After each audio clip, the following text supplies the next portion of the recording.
All right, good afternoon, everybody.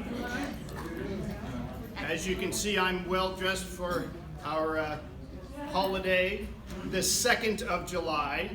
For those of you who were in my class last year, you know what I'm talking about. Yeah. So this series that I'm doing this summer, originally I had planned to do 4 characters each week, but then I realized that the time limits both on my studying and the limit of time that I have to speak up here just wouldn't do justice for the characters I'm talking about. So I cut it down to 3 each week. And these are what I consider the lesser known characters of history. Although it's interesting who I talk to, I get different responses. One person I say, so I'm doing a series on lesser known characters, Samuel Pepys, Samuel Johnson, and they say, well, those aren't lesser known characters. I know them very well. Someone else, I'll say, these are the characters, and they say, I have no idea who you're talking about. So I say lesser known because everybody knows Napoleon, everybody knows George Washington, Elizabeth I. Those are characters that I have done that are the well-known characters of history.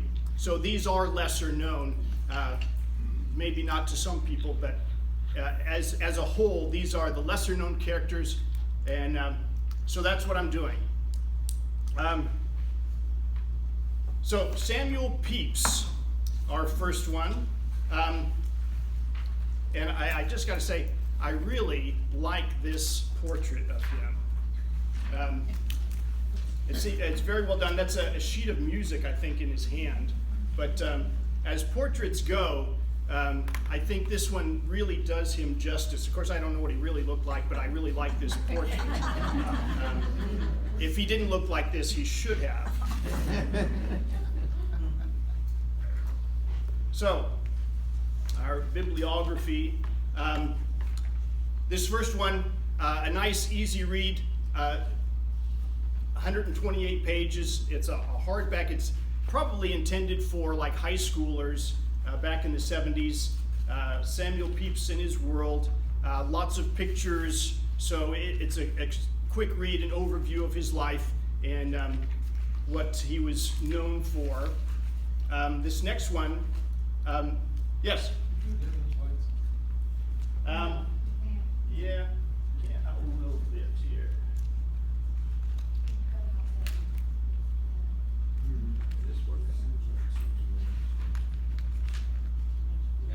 Okay. So, this next one was really interesting. Claire Tomlin, Samuel Pepys, The Unequaled Self. And you look at that title and you think, wow, that's an impressive title. I wonder what it means. Well, Samuel Pepys, of course,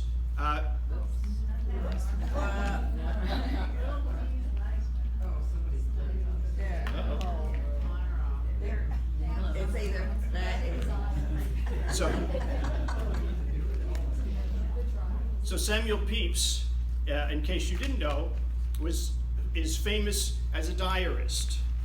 For a 9.5 year period in the 1660s, he kept a very meticulous diary and a very honest diary. And it's valuable both for its historical content, because he was a well-connected man in the British Navy, English Navy, I should say. And it was also very, very personal. And he put things in his diary that if I were him, I wouldn't even consider putting in any written form. Yes? What was his age at that time? So, well, I'll get into his life more thoroughly, but anyway, so Claire Tomlin writes this biography of him using his diaries, and she's very impressed with him as a person, despite his failings that we will get into. And I was very impressed with her in the way she wrote this very sympathetic work. So I just enjoyed it for that. And then, of course, Samuel Pepys, the concise Pepys, 804 pages. That's concise. He wrote an extensive diary. And here, if you wanted to get the whole set, this is 9 volumes. Generally speaking, it'll come in 6 volumes. But I saw this picture of the 9 volumes, and I thought I got to put it up here.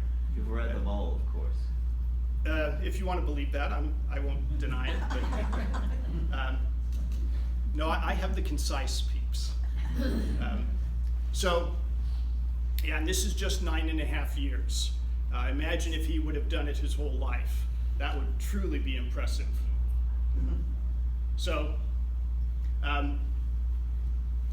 he was born 1633 in London. His father was a tailor, his mother was a washmaid. He came from very humble beginnings. If you know anything about the times, tailors are not well-off people, and washmaids even less. So he was the 5th of 11 children. He soon became the eldest of those children. Only 4 survived childhood, which of course is fairly typical of the time. If you are up on your English history, you know that the English Civil War, 1642 to 1649, was going on at this time. As he was growing up, it was a delicate balancing act at the time to stay out of trouble. Joining one side or the other could get you in big trouble. Not joining one side or the other could also get you in big trouble. But his family was inconspicuous enough, shall we say, to make it through. So he had a very common, simple, but reasonably decent education as a boy. Because of family connections, he was allowed to go to Cambridge and studied math and Latin and significantly shorthand, which served him well in his life. He married Elizabeth St. Michael, who was 15 at the time. He was 22, I believe. And his family connection that helped him rise in life was Edward Montague, was his cousin who worked for the English Navy and got him a position there. His diary begins in 1660. At that time, 1659, 1660, is the restoration of Charles II. Oliver Cromwell had died a year and a half or so back. His son could not handle the power that his father had, and so he was deposed, and so they brought back Charles II to be the king and restored the monarchy. And so he begins his diary talking about his life in general. Interesting character that he was generally a pretty well-contented man. You see the quotes that I have on your handout. He was a pretty happy guy because fortune seemed to favor him, and he appreciated it. So he recalls walking home, hearing bells ringing. Charles II is coming back. There were, he counted, 31 bonfires roasting rump in honor of getting rid of the Rump Parliament.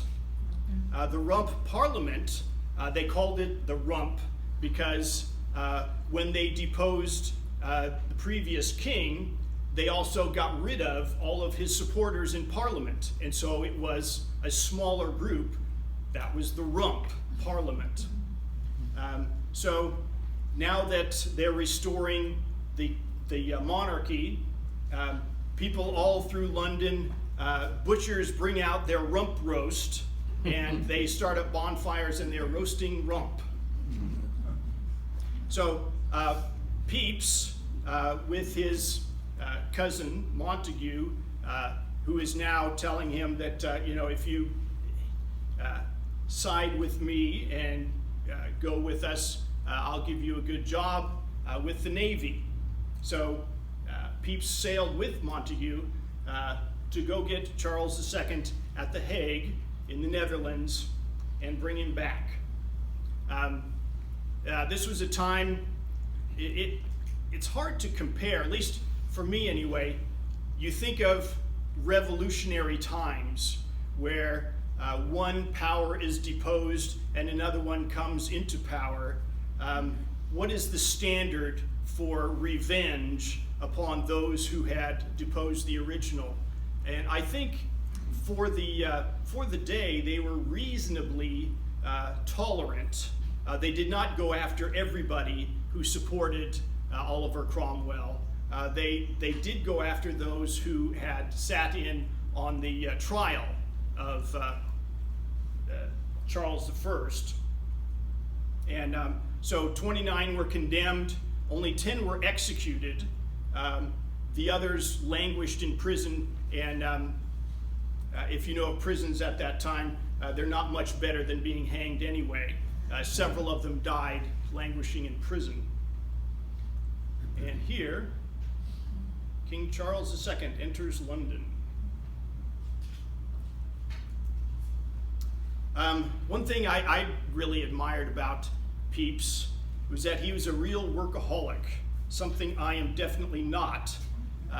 Sometimes I wish I were, that I could, so much more things I could get done if I were, but sadly I am not. But anyway, he became the clerk of the Acts with the Navy Board, and he's earning now an astounding £350 annually. And this is at a time when a person could survive modestly on £50 or so a year.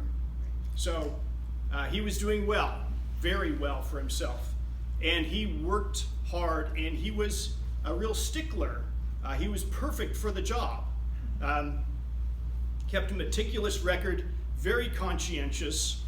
He would not be bribed in his own conscience. He would not be bribed, as in if somebody were to try to push some goods off onto the Navy that were substandard and would pay him to do it, he would not. He was very conscientious about buying the goods that were necessary and made sure that the quality was there too. So when he was approached by those who would sell bad or goods that were not up to par, he would not do it.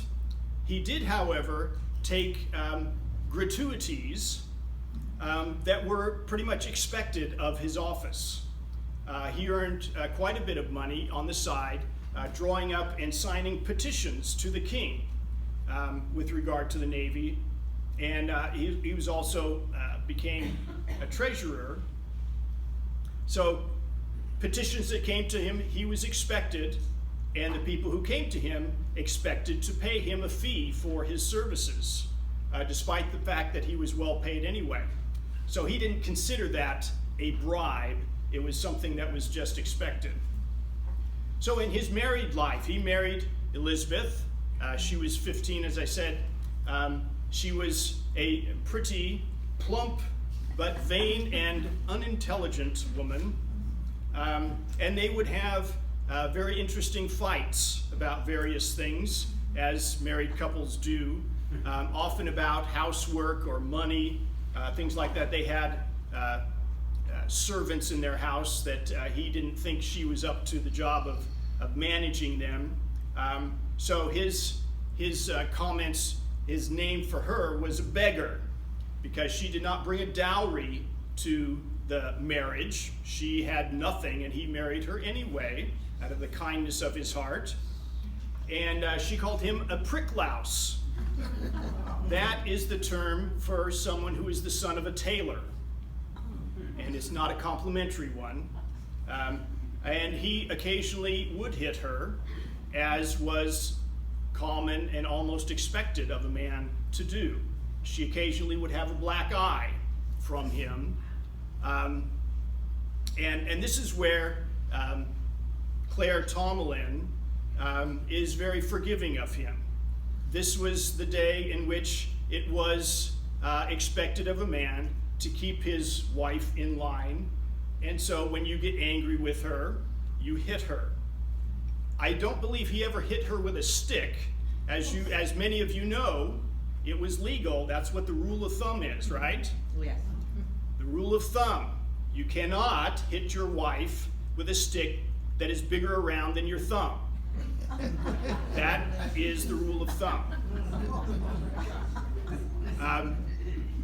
That we know of, he did not hit her with any instrument like that, but he did sock her in the eye a few times. So anyway, there's an interesting episode of he was paying for her dance lessons. And he was a terribly jealous man, and the dance instructor was a very young, handsome man himself, and he would catch her times with him and didn't like it at all. There were times when she had sent the servants away when he came to call. And that was a terribly suspicious thing, and he was just mad with jealousy because of that. Fortunately, the dance lessons only lasted about a month or so. She wanted them to last longer, and he reluctantly paid for a little bit longer, but he was glad when they were done. And here is Elizabeth Pepys. Here's the portrait is a fairly standard portrait, but I really liked this bust of her. Very interesting for the time. Shows a lot of character, I think. An animated face. But anyway, yeah, I really like that. So, despite the fact that he was very jealous of her, he frequently cheated on her. The times being what they were, the double standard was commonplace. He often pursued women and would have affairs with the women who were willing for him. He had affairs with his servants, barmaids, wives of friends, mothers of friends, and neighbors. And this was something that, as you read his diary, was on his mind quite a bit. There's one interesting episode of him sitting in church, and there was a pretty young lady sitting next to him in the pew, and he would reach over and try to hold her hand, and she pushed him off, didn't want to hold his hand. He tried several times to hold her hand in church, and then he noticed that she reached into a little bag of hers and pulled out a pin, and decided at that point, I'm not going to try to hold her hand anymore. Yeah, this was something that was on his mind quite a bit. For a workaholic who is busy at his job quite a bit, it's interesting that he had also time to pursue other things like that. But yeah, he, and again, remarkably, he wrote all of this down. And it is amazing. Now, if you get into the psychology of such a thing, psychiatrists or psychologists will ponder that he must have gotten a thrill out of not only pursuing women, but writing it down and then reading it later, which is entirely possible. It sounds plausible to me. Yes? Do you know if his wife ever found the diary? No. To our knowledge, she did not. She did find him in the act, though, with a servant. So, yeah, just as bad, or worse. Yeah, he wrote in his diary once that his wife walked in on him with the servant in the act of having sex. And yeah, she blew up quite a bit on this, and the screams, the beratings went on for some time, and of course they had to get rid of the servant too. Although you think she should have gotten rid of him, but in those days that wouldn't have been possible. Or at least giving him a black eye. Yeah, if she could. Yeah. So yeah, and this was, and it's interesting too that he'll write about being in church and times where he'll listen to a sermon and feel very spiritual and feel like he wants to be close to God, and the next minute he sees some beautiful woman and all that's gone. And he would berate himself in his diary that he felt terribly guilty. Over and over again it would happen where he'd be musing about the goodness of God and how he has been blessed, and Jesus Christ and his sufferings and all of that, and then he would come across a beautiful woman and all that's gone. And so he kind of ran it over in his head quite a bit that this was something that he didn't feel good about. So other things, I better get hurried because I got other people to talk about. Anyway, the Great Plague. One of the great things about this diary, he was a very public man in the Navy, and so he was well connected and he had information about what was going on. The Great Plague of 1665, he would record the numbers of people who were dying. July 13th, above 700 died this week. August 3rd, 2020 died this week. August 31st, 6,102. September 7th, 6,978. And September 20th, the plague kills 7,165 that week.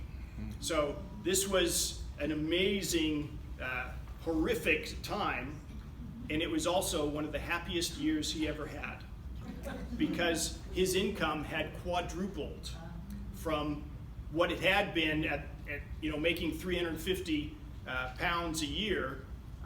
He was now making much more.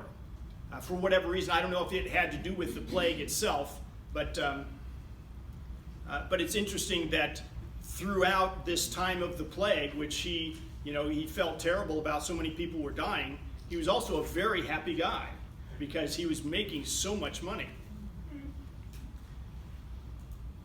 So there's the Great Plague of London. And by the way, this was the last Great Plague of London in history.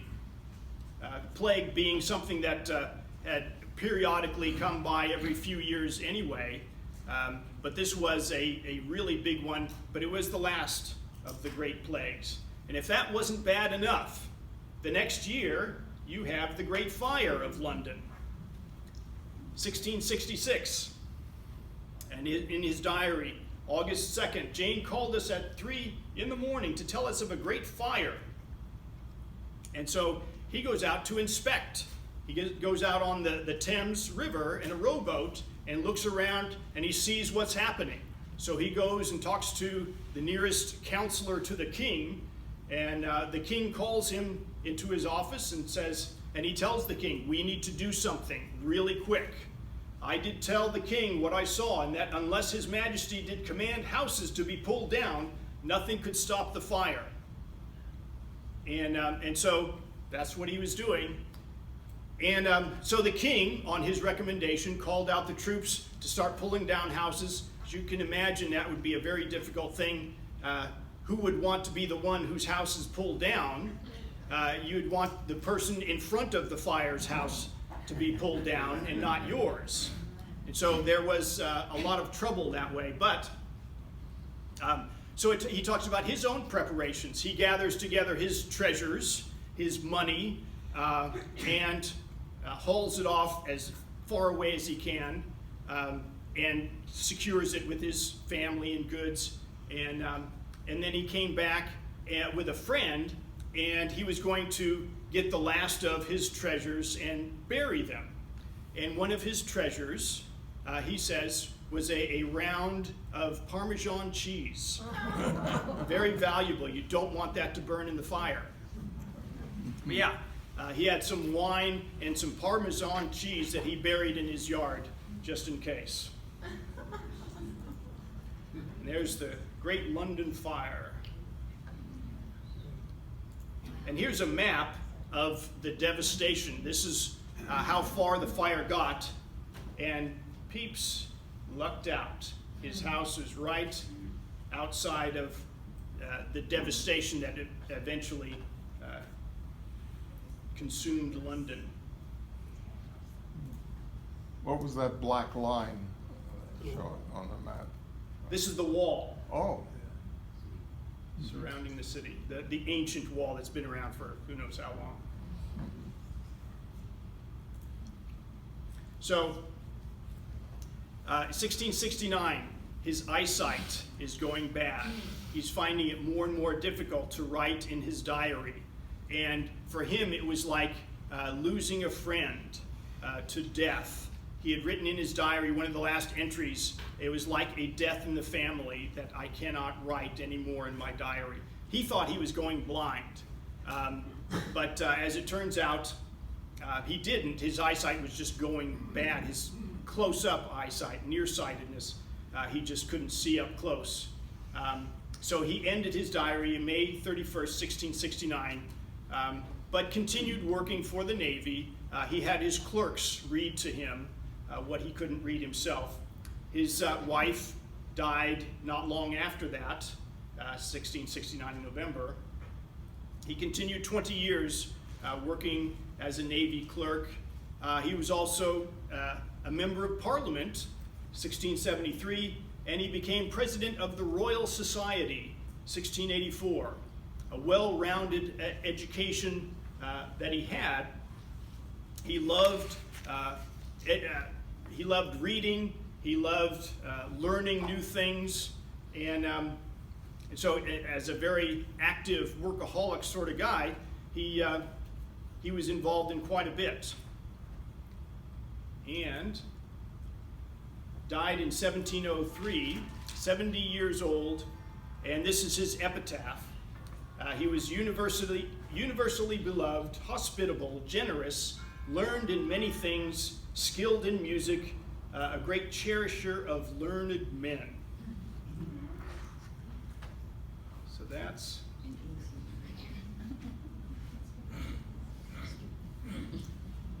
Now, any questions on Samuel Pepys? Did they have any children? Is he in Westminster?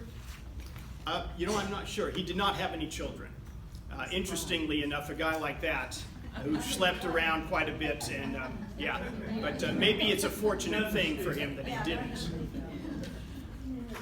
Daniel, where is his diary now? The original, I don't know. You know, one of the things I'm kicking myself, I was going to look into how it came to be published. It's in shorthand. Remember, I told you he learned shorthand. And one of the things, too, that if you read his diary, that's a little bit annoying that it's printed off and he starts talking about his affairs, and as soon as he gets to the good part, he writes in French. Every time. And you think, you know, if I'm reading this and I'm coming right to the part where he's talking about having this affair with this woman, and the person who's printing this think, you know, you got to translate this. I don't know French. But yeah, every time he gets to the good parts, he's speaking French. Was it shorthand French? I suppose. I think it's very clear that he knew that his wife couldn't read French. Yeah, but the thing is, I mean, that's even beside the point. You could tell what he's doing. I mean, he's there with the woman, and then all of a sudden you see these French words. So even if she couldn't read French, well, she couldn't read his shorthand, so I think he was safe that way. Yes? I'm believe that both Pepys and his wife spoke French, and this is very convenient. At supper time, they could discuss the king's latest mistress without the servants being able to understand. Oh, that could be, yeah. Very good. Okay, moving on to Samuel Johnson.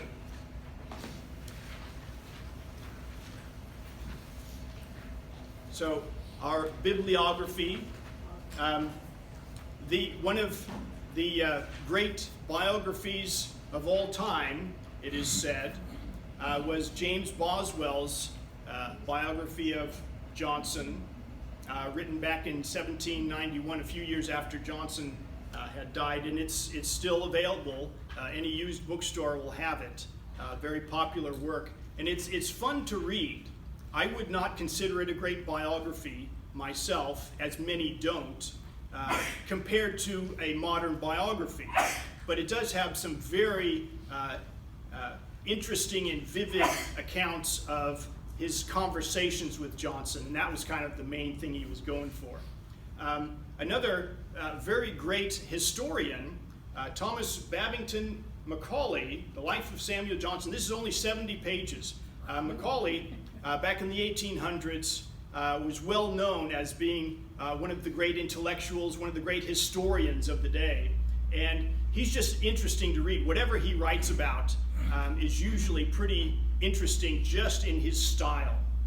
So that one I would recommend. Henry Hitchings, The World in 38 Chapters, or Dr. Johnson's Guide to Life. I saw that in a used bookstore and I thought, with a title like that, it's got to be good. Because it's a very witty, original title. And so in reading it, I was a bit disappointed, mainly because my expectations were so high because of the title. It's an all right book. It brings up 38 chapters, different topics of life that Johnson had written about, because he was a great essayist. And so it's somewhat interesting. It's okay. It's not as witty and exciting as I was hoping. And then, of course, Samuel Johnson, his dictionary, I have an abridgment of that I recently purchased. And I'm a bit disappointed with this because they chose to, it's an abridgment, so you know that it doesn't have everything, but they cut into almost every single word. Instead of doing each, selecting a few words and doing the whole definitions of them, they selected almost every word, but cut the definitions out. So to me, it's just annoying. But anyway, they are available. So some better biographies here. Christopher Hibbert, Personal Story of Samuel Johnson. I like this one the best. This would be the one that I would recommend for summer reading if you were so inclined. It's just an entertaining, engaging style that this guy has. 364 pages. Here's a guy. How do you like this name? John Wayne. W-A-I-N. Samuel Johnson. A nice biography. There's nothing in particular that stands out to me about this biography. It's okay. And this last one, more in depth, W. Jackson Bate, 646 pages. This one, I didn't much care for it, mainly because of the style of the guy's writing. It's more analytical, not entertaining.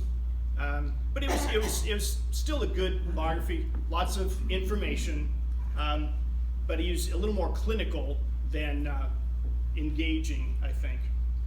So, Johnson's background. His parents, Michael and Sarah Johnson. His father was, at some certain times, a magistrate, but mainly he was a bookseller. And made his meager living in the book trade. His mother was 40 years old at his birth, and Here's a birth that I can remember. Most dates I'm no good at all, but this date I remember very well. That's my birthday too. 1709? Yeah, I keep well. I keep pretty well. So, but he was born a very unhealthy child, many ailments. They didn't think he was going to live, but he did, and he contracted this disease called scrofula. Has anyone ever heard of that? It's a disease that attacks your lymph nodes, and they believe it's a type of tuberculosis, and you get this terrible swelling in your neck. It had the nickname the King's Evil because it was believed at the time that if you took your child who has contracted this to someone who of royal blood and they touched the child, that would heal them. Needless to say, they were quite disappointed. They did get to see, I'll show you a picture, they did get to see the Queen, and she touched him. It did not cure him. He had certain operations done that kind of deformed and scarred him on the neck. As a child, he grew up almost blind in one eye and not seeing very well in the other, hard of hearing, and he had a terrible case of Tourette's, we believe, OCD. He had these weird tics and obsessions that and routines that he had to perform in his daily life. So here is Queen Anne curing scrofula on some poor child. It was seen very early that he was a very intelligent kid, could read voraciously. He went to Oxford because of a scholarship that he got, but he only could go 3 years and couldn't pay for the rest. At 25 years old, he married a woman, a widow, with 3 children, who was 45 years old. Very quirky sort of guy. His problem was, first of all, he suffered from depression quite a bit. He had emotional issues, I'm sure stemming from his obvious defects that he saw, both in the way he looked and the way he acted. He did, in his early 20s, he spent time with prostitutes. He never could have, in his mind, he couldn't have a real relationship with a normal woman because he knew that he was an oddball. So anyway, there was a woman who did accept him, a much older woman, and she married him, and she had money, which is even better. And so he thought that he could now start a school and be the headmaster and teach kids. But the problem is kids were scared of him. Nobody wanted to be in his school. He had a total of 3 students in his school, and it failed miserably. But he could write, and so he wrote and published some minor poetry and essays. And here's his wife. Elizabeth Tetty was her nickname, Porter. There's some debate as to how the two of them got along. He would claim to love her, and she him, but they had quite a bit of fighting and arguments over various things. And he was not the type who was very good at showing affection anyway. But they were married.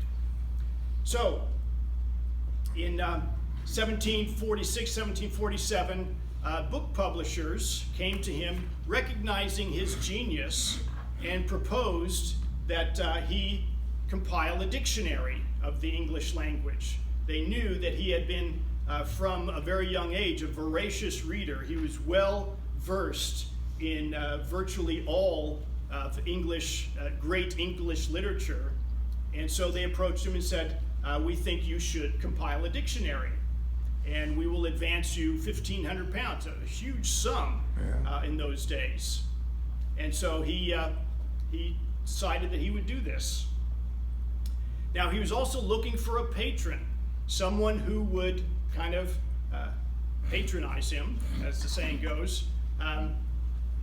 And so he went to the Earl of Chesterfield. The Earl of Chesterfield at this time was the gentleman of the day that everybody looked to as the standard of gentlemanly behavior. He was wealthy, of course, and very gracious. He lived in a very nice house, and was well known as, if you want a really good patron, this is the guy to go to. So Johnson wrote up almost a dedication in his prospectus to the Earl.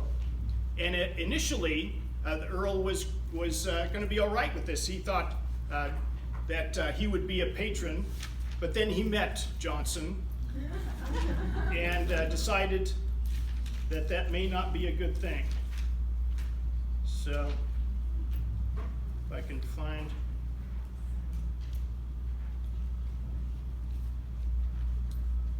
Okay. So when he first approached the Earl, as I said, the Earl was tentatively in agreement, but Johnson wanted to visit every so often his house, and so it was written, one of the biographers speculated that the Earl did not want Johnson around, mainly because he didn't want his carpets muddied. He didn't want his soups and wines spilled on gowns and waistcoats. He did not like the company of an awkward scholar who uttered strange growls, twitches and grimaces, and ate like a cormorant, and dressed like a scarecrow. Johnson was a very slovenly person. His own house, he did not keep well. As I said, he dressed like in filthy rags almost, and didn't really care for his appearance at all. So that was most likely why the Earl was not going to be his patron. Now, once the dictionary did come out and was a huge success, phenomenal, beyond anybody's expectations, now the Earl wants to be his patron. And Johnson, he received a letter from the Earl, and Johnson, in his reply, says, "The notice which you have been pleased to take of my labors, had it been early, had been kind, but it has been delayed till I am indifferent and cannot enjoy it, till I am solitary and cannot impart it, till I am known and do not want it." And so he let the Earl know. So this 7 or 8 year period, it depends on who you talk or who you read. Some biographers will say it's a 9-year period, some will say it's a 7 or 6 year period. But during this time, he had clerks that would copy out for him. He did all the real work. The people that he had with him were just copyists. So he did this Herculean task of putting this dictionary together, and finished it in 1755. His wife had died 1752 in the midst of all of this. So depending on who you are reading, the labors that he endured could have been a lot less than 7 years or even 6 years because of the time of mourning that he had. And he was the type of guy who could be kind of manic depressive. so that when he was manic, he could work furiously beyond what anybody could have expected. When he was depressed, he did almost nothing. So it's kind of hard to tell how much time he did spend during this period actually compiling the dictionary. So anyway, he defined 42,773 words with notes and examples of the word's usage and the etymology of each word. Being very familiar with English literature, he could, at his fingertips, quote Shakespeare or Dryden or a host of other writers and put in those quotes as an example of how this word is used. More than 100,000 quotations from literature are in there. And it wasn't until 1888, 130 some odd years later, that it was finally superseded by the Oxford English Dictionary. What kind of dictionary was available at the time in the 1700s? So it's kind of a myth that some people are still holding on to, that he was the first person to write an English dictionary, and he certainly was not. Dictionaries had been around for 100 or more years, but they're very incomplete. Some of them were just compilations of words.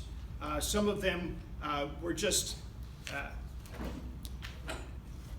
say the word in a very short definition, and maybe not even all the words of the language, just certain categories of words. So this was the first complete dictionary with not just definitions, but the etymology and examples in literature how the word is used. And this sets the standard ever since on how a dictionary should be compiled. Now there's an anecdote that somebody who was talking with him, and he said at first, when he was going to do this, he said, I can do this in 3 years. I'm going to compile this dictionary. And somebody, astonished, said, the French have 40 scholars and are taking 40 years to put together their dictionary. How in the world can you do it in 3? And he said, well, that's just the difference between a Frenchman and an Englishman. And he worked out the mathematical, he's one man, 3 years, and the proportion is about right. So, I suppose the Oxford Dictionary was also done by committee. oh, I'm sure. There's a great many men who put that together. That was not a single man. So here, if you were to buy Johnson's dictionary, this is something of what it would look like. You could not find anything cheap on Amazon. It's not something that is readily published. The only thing you're going to find are abridgments, something like this, which I was kind of disappointed in. I would like to have them at something less than $2,000, but that's generally what you'll see, something very expensive. Is it available from Gutenberg or some other? It's available as an antique. It's not something that is, to my knowledge, it hasn't been recently republished. They are like 100 some odd years old books that I have seen anyway. And the other thing that, if you did look at it, actually you can get it online. You can Google it, and there's a project where they're printing out every page of this. That's Project Gutenberg. Okay, They're trying to get all the classics. Right. So you can see it online. It's, from our vantage point, we could see this as kind of an amateurish job, and in some ways, and not, some definitions are not very well done at all. And he even would admit it. There was a woman who came up to him one day and saw that there was a particular word that was very ill-defined. And she said, well, why would you define it like that? And he said, ignorance, madam, pure ignorance. So at least he was honest about it. And his own biases were involved in it as well. He was a Tory politically, And so anyone who is a Whig, in his definition, is someone who's very partisan and schismatic, and who, it's a very negative definition. Let's see. Oh, yeah. Here's a couple of them that are pretty good. Leeward and windward are opposites. He defined them as the same thing, toward the wind. Excise tax, a hateful tax levied upon commodities. And he was well known as a good hater. He loved to hate different groups of people, and I'm going to give you a few examples. But he's the type of guy that even though he was a good hater, you liked him anyway. So his definition of oats: a grain which in England is given to horses, but in Scotland is used to support the people. He always used to get on the Scots. And he could even make fun of himself. A lexicographer, a writer of dictionaries, a harmless drudge.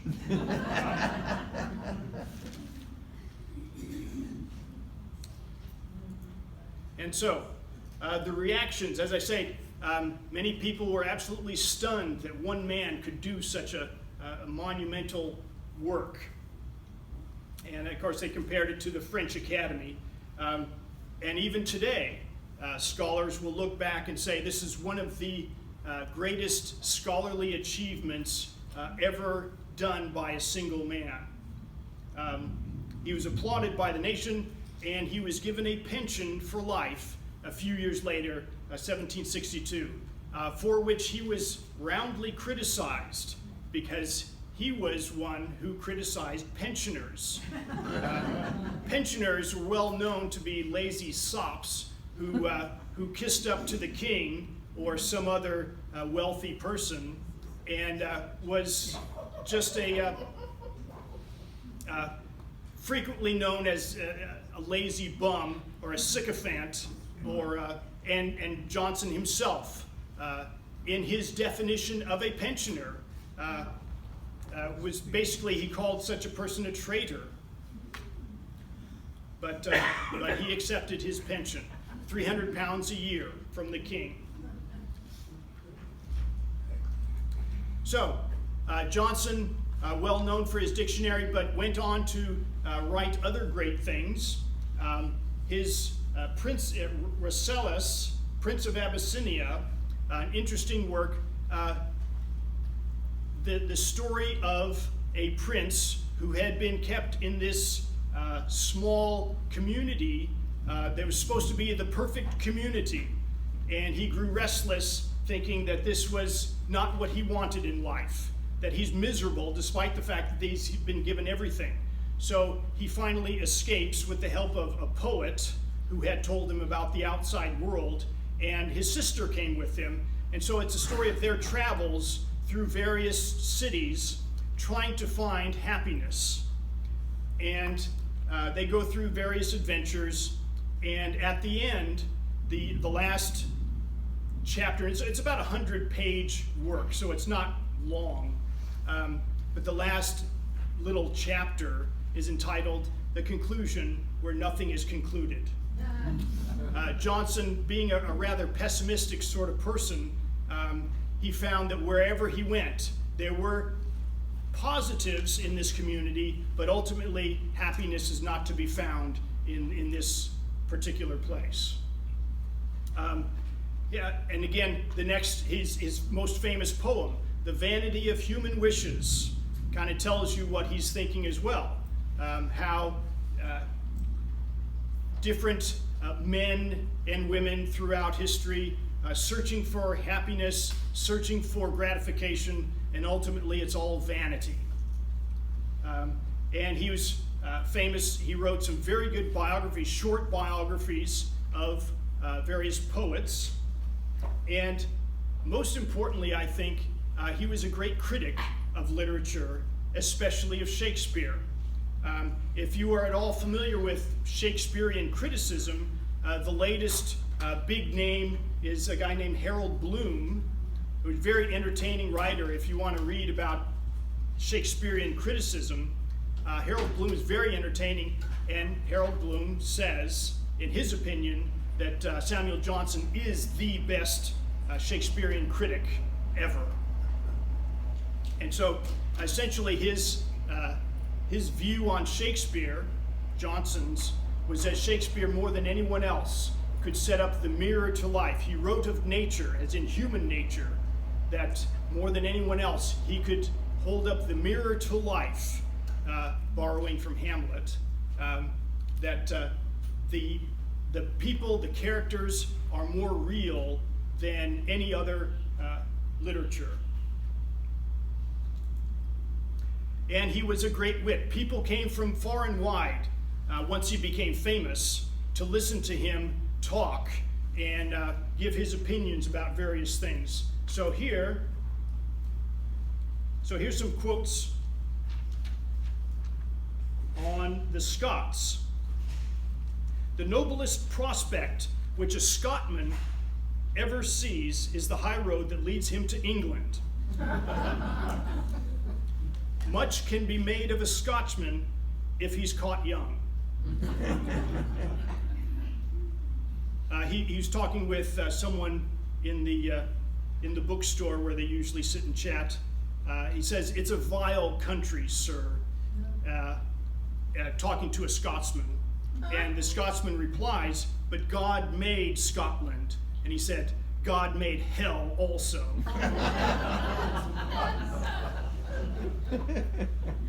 Americans. He hated Americans. And of course, this is the time, the 1770s, the Americans are becoming rebellious. And 1760s, 1770s, the Americans are rebelling against the crown. And his comment, very astutely, "How is it that we hear the loudest yelps of liberty among the drivers of Negroes?" America, they are a parcel of convicts. If they get anything short of hanging, they ought to be content.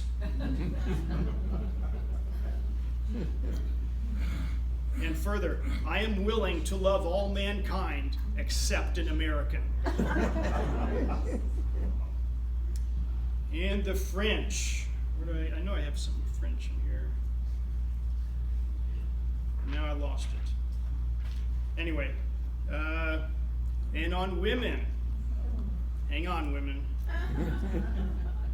But it's kind of interesting what he says about women. It's kind of ambivalent, as you'll see.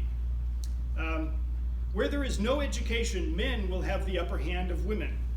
But it would be so exclusive of that, for it is the mind that governs. When it comes to dry understanding, man has the better. Men know that women are an overmatch for them, and therefore they choose the weakest and most ignorant to marry.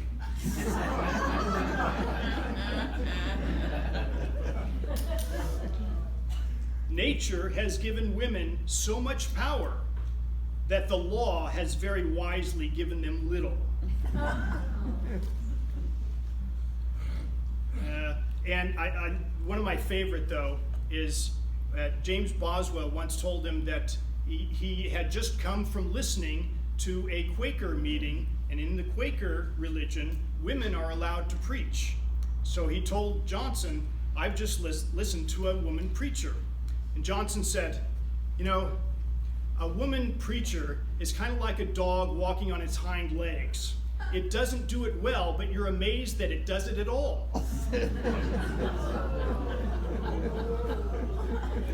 That's just a good picture.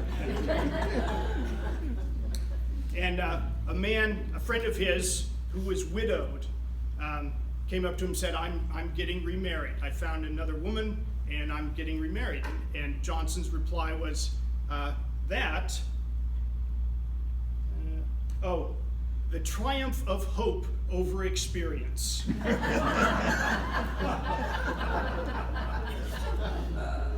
But he came up with some very common sayings that we use today. Hell is paved with good intentions. That's Johnson. Patriotism is the last refuge of a scoundrel. That is Johnson. So, yeah, great quotes. What happened with his own wife? And she was 20 years older. So we don't know a lot about the intimacy that they had between them. They never had their own children. She had 3 kids. She had no more with him. We know that they argued and fought quite a bit. We know that when she died, he mourned very seriously for her for many years. And in reading some of the things that he wrote in his memory of her and how sad he was, I get the impression, and this is just me, I get the impression that he was the type of guy who loved to mourn more than, I miss her so much. It's like he's really into this mourning thing. And so he was, it's like he would indulge his own pleasure of how sad he could be. Because he was a really depressive man when the mood hit him. So, I mean, it could be that he loved her dearly, but during her lifetime, that was not in evidence. So, okay.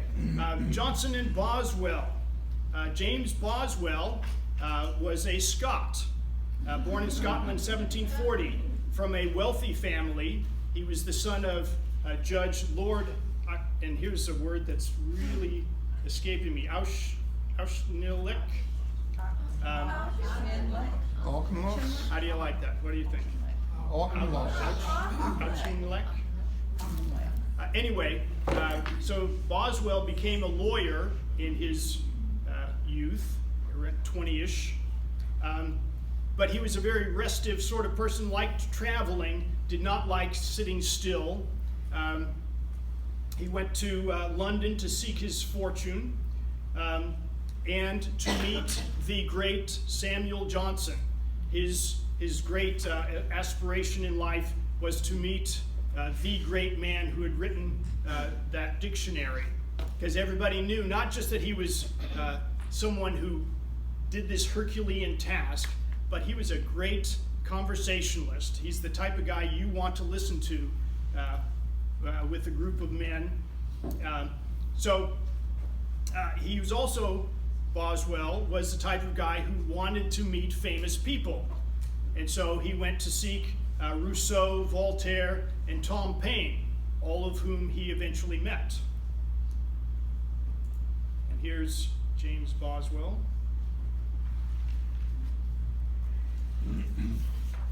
So he became fast friends with Samuel Johnson, and he kept a journal, a very thorough journal, not quite as thorough as Samuel Pepys, but in some ways remarkably similar in that Boswell, as a young man in his 20s, unmarried, traveling around in London, he would go after prostitutes and pay for his time, and wrote about it in his diary. So he could be very frank also. Met Johnson in 1763, and he was initially a bit fearful because it was well known that Johnson didn't like the Scots, and so he told his friend who was going to introduce him, "Don't tell him I'm Scottish." So what does his friend do? Immediately he said, "This is James Boswell, he's a Scot." And so Boswell's very embarrassed and says, "It is true, I am a Scot, but I cannot help it." And so Johnson replies, "I find that that's something a great deal of your people cannot help." But they became fast friends anyway. And Johnson, as I said, he's the type of guy that even though he spouts these opinions and criticizes people, he could be a great guy anyway. And you suspect that he's not entirely sincere when he talks about the people that he hates. So there's Boswell meets Johnson.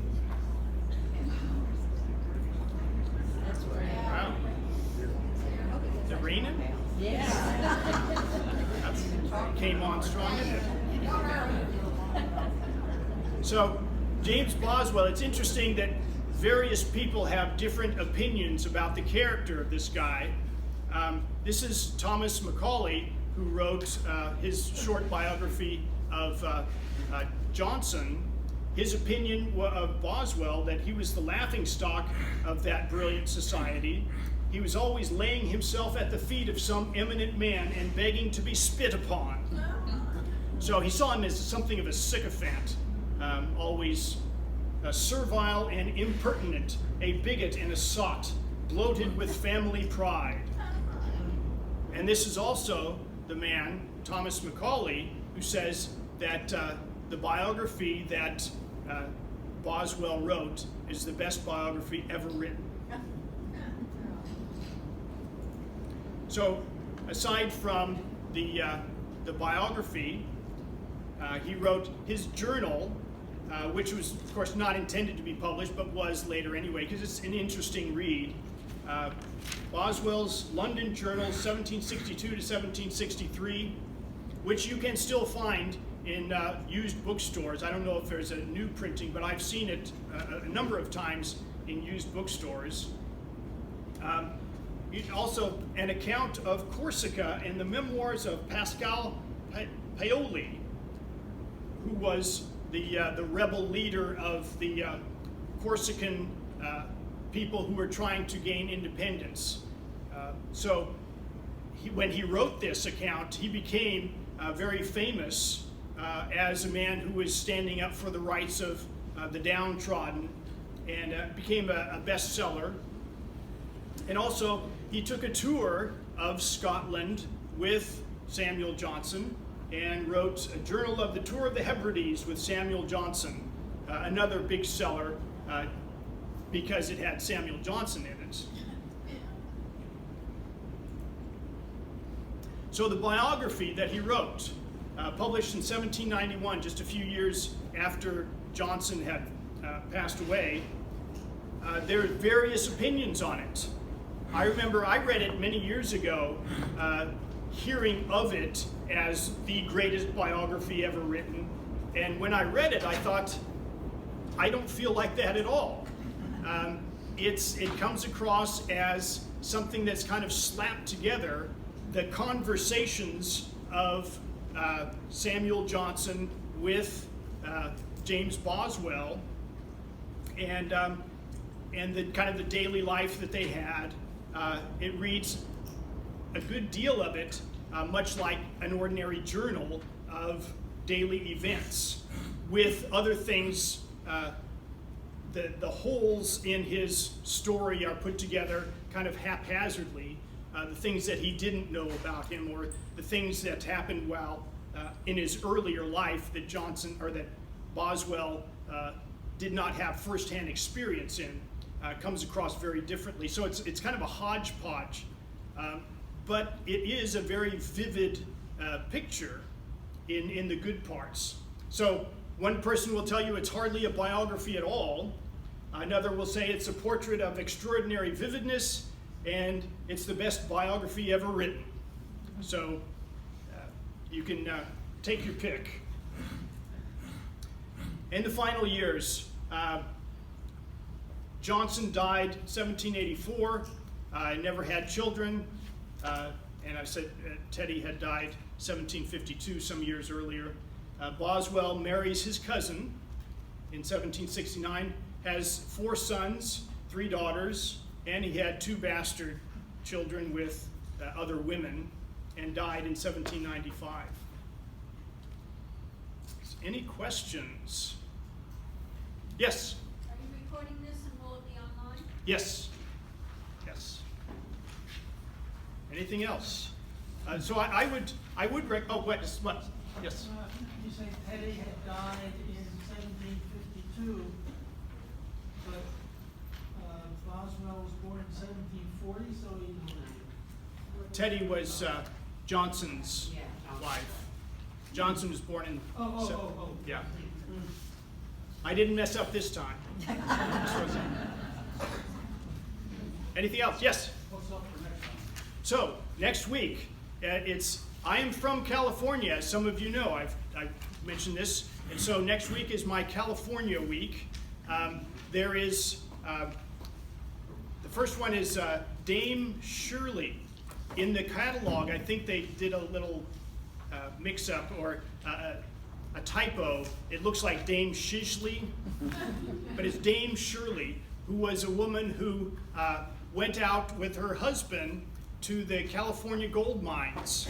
Her husband was a doctor who served as the physician for this small gold mining community, and she kept a very wonderfully written journal, or actually I shouldn't say journal, she wrote letters to her sister, and they were eventually published because she had connections with a local publisher.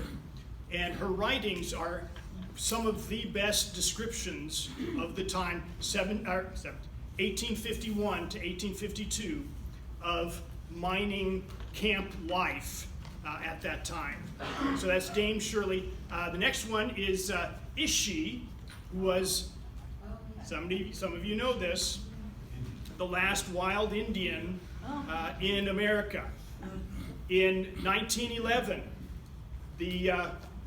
this man, who's probably about 50 or so, comes on to it was a slaughterhouse outside of Oroville in Northern California, and the dogs are barking at him. The rancher comes up and sees this guy he didn't know what the heck was going on. But anyway, eventually he went to live in San Francisco at a museum with an anthropologist, and they learned his language. They became fast friends, and he became the museum. He lived in the museum, and children would come, and it's just a fascinating story. He was of the Yahi tribe in Northern California, and so I'll get into the tragedy of that. But what a wonderful guy this was, and very happy to be with the people that took care of him in the last, I think it was like 4 years before he died of tuberculosis. And then finally, Richard Henry Dana. Does anybody know who that is? Yes. Very good. 2 Years Before the Mast. Yes. A great book if you haven't read it, but his story of going from Boston around to California prior to the United States owning California, the Mexican government had run it at the time. A great vivid picture of life in California in the 1830s. So that's that. Anything else? What was the Indian's name? Ishi. Actually, we don't know what his name is. Ishi, because one of the quirky things about the Indian culture was that you were not ever to tell anyone your name. Someone else may tell other people your name, but you may not. And so Ishi means man. How's it spelled? I-S-H-I. There's some very good books on that. And you can look them up. All right, thank you very much.